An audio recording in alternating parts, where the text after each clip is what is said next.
Hey everyone, Anthony Fantano here, internet's busiest music nerd. I hope you're doing well, and it's time for another installment of me reading your comments, hopping online, seeing what your thoughts were on the latest reviews, giving mine in response. Let's do it. Ba-bam.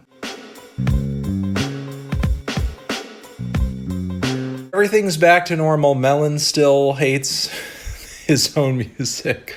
I guess because me and Logic sort of look alike, I suppose. Yeah, Anthony shouldn't be so. Well, I mean, I don't think I beat myself too much up in the review or anything. I mean, it was mostly just about. Oh, okay, I get it because me and Logic, we look the same. Can't believe you're finally retiring. No, this is okay. It's because I look like Logic. His own out. All right, okay. I don't think he's. Oh no, it's okay. Bobby, but what? What? Why? Stop it. I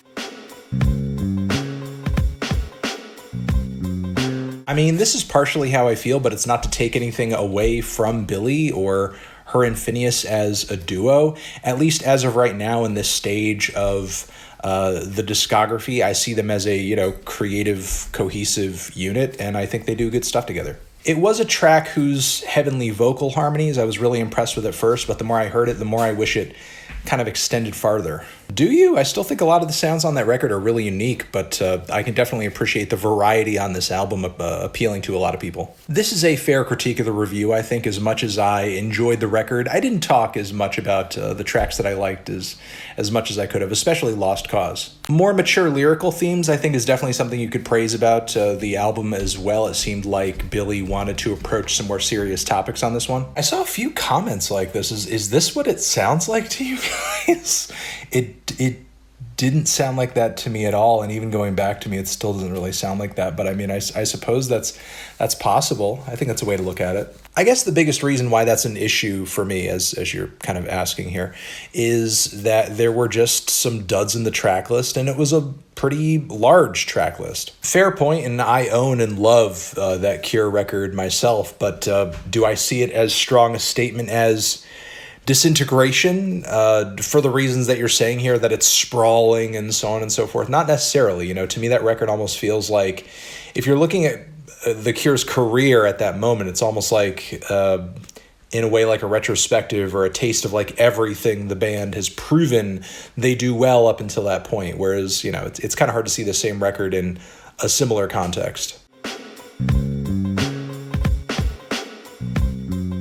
Yeah, I did. And I've been doing this for 10 years, if you don't remember, and what I'm going to get hate for at this point is pretty predictable. I appreciate the varying opinions on the record. I appreciate the content of the record, but as much of that element of the album is good, I can't use that to reconcile the fact that I just find the record underwhelming. So I have to be honest with you about how I feel. Once again, just because something is intentional does not mean it needs to appeal to me or that I need to find an appeal in it. And also, once again, I don't really have anything against the content of these songs. I actually think the content of the record overall is pretty personal. I just don't think the delivery method, production and rapping wise, is all that strong. I'm not trying to change your mind. I mean, how did my expectations ruin my potential to enjoy the record? Explain that. It's been so many years since his last project, so it was kind of difficult to go into this with any expectations based off those. And I heard the same singles that you did. I mean, if there were any expectations built off of those, then I mean, that was a risk that an artist and any label takes when they release singles. And honestly, I kind of got the record that I thought I was going to get based on the singles, so it's not even like the album in that respect threw me for a loop. Are we this lacking in imagination that we can't see that both projects are taking rough around the edges, sort of unfinished sounds, raw presentations, and kind of handing that in as the finished product? We can't see that. We can't bridge that gap. But honestly, guys, my expectations are not that monstrous. They're really not. I mean, I didn't think the vocal delivery and performances were all that strong, nor were the choruses on this record, in my opinion. Does he have to out-rap every feature? No, but should he consistently be the least attention-grabbing thing on pretty much every track, in my opinion?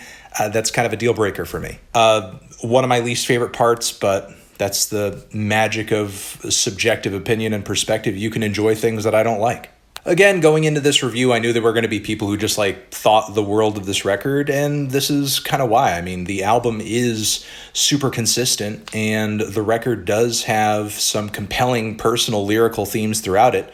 But I just wasn't really crazy about the music. I just wasn't really crazy about the sound. I wasn't crazy about the literal rapping on the album. No, I didn't overtly reference 3-6 in this review, but like the sound is obviously there. When you're talking about most Memphis hip hop, like 3-6 is going to be in the DNA.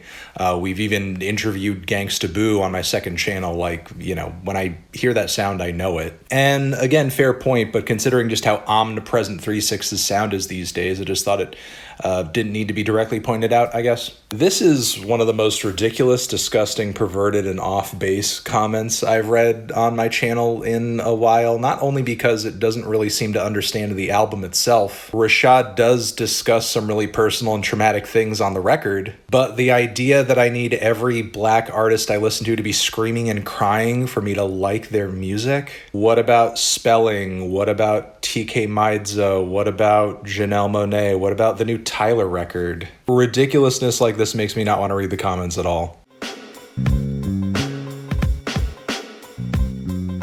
And there you have it. Your comments, my reviews, my thoughts on your comments, me responding to comments that you made. I will see you guys in the next video. You're the best. Over here next to my head is another video that you can check out. Hit that up or the link to subscribe to the channel. Anthony Fantano, reading comments forever.